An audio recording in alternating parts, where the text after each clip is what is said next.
remind the gallery, as I know this is an important issue for you, that clapping and applauding and cheering is actually not allowed in the House.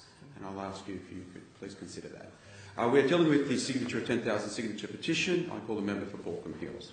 Mr Acting Speaker, in leading for the government on this matter, I would like to remind the House of those often quoted words of Voltaire: "I may disapprove of what you say, but I will defend to the death your right to say it." Such an eloquent statement seems particularly pertinent in relation to this petition. We on this side of the House firmly believe it is the principles of traditional liberalism. Indeed, the Liberal Party's first objective is to promote and support the cause of political liberty and individual freedom. There can be little doubt that the time-tested principles of traditional liberalism are the bedrock of any free and prosperous society. Basic concepts such as the rule of law and freedom of worship define who we are as a people in this modern era. As a graduate of Asian studies, I'm in awe of China's rapid transformation. In 50 short years, China shifted from third world poverty to become a world superpower. There is no historical comparison to the rapid and massive development that continues in China. This is a credit to the work ethic of the Chinese people. In all our international relations, Australia's policy has been consistently to follow a path of transparency and honesty in order to create a dialogue of mutual understanding.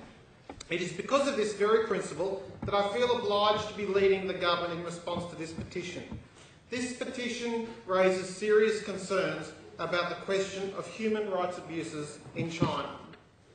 In stating this, I acknowledge that Australia is not pure.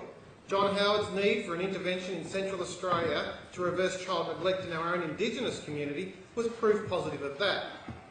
The New South Wales Government naturally takes the issues raised in this petition very seriously. It should, however, be noted that it is the prerogative of the Commonwealth to pursue such issues with the Chinese government. Illegal organ harvesting and trafficking is a global matter and a matter of grave concern to the international community. Further, there has been a substantial global push to eradicate organ trafficking, transplant tourism and commercialism around the world, as exemplified in the Istanbul Declaration.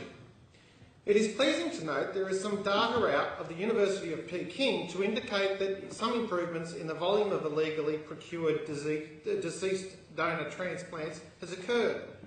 Further, China's New South Wales trained Vice Minister for Health has made moves to make it illegal to procure organs from executed prisoners. These developments are encouraging and an indication that such transplants may become less prevalent in the future. The Transplantation Society continues to argue that interaction with clinicians from China and elsewhere should promote the development of high ethical and clinical standards of practice. To that end, the Society argues that clinical and preclinical trainees should be accepted in order to educate Chinese trainees as to the alternatives to the use of organs from executed prisoners. The issue of transplant tourism from New South Wales is not particularly prevalent, with only 1 or 2 cases annually. Such people are advised against engaging in transplant tourism by their doctors, but they cannot be compelled to heed this advice. We on this side of the House are mindful of the serious potential issues that the petition raises about organ harvesting practices in China. However, again, interacting with China about some potential concerns is a matter for the Commonwealth Government to pursue.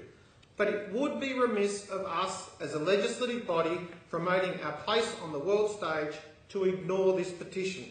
I therefore appeal to the House to acknowledge this petition as an important matter for our ongoing dialogue with the Chinese government.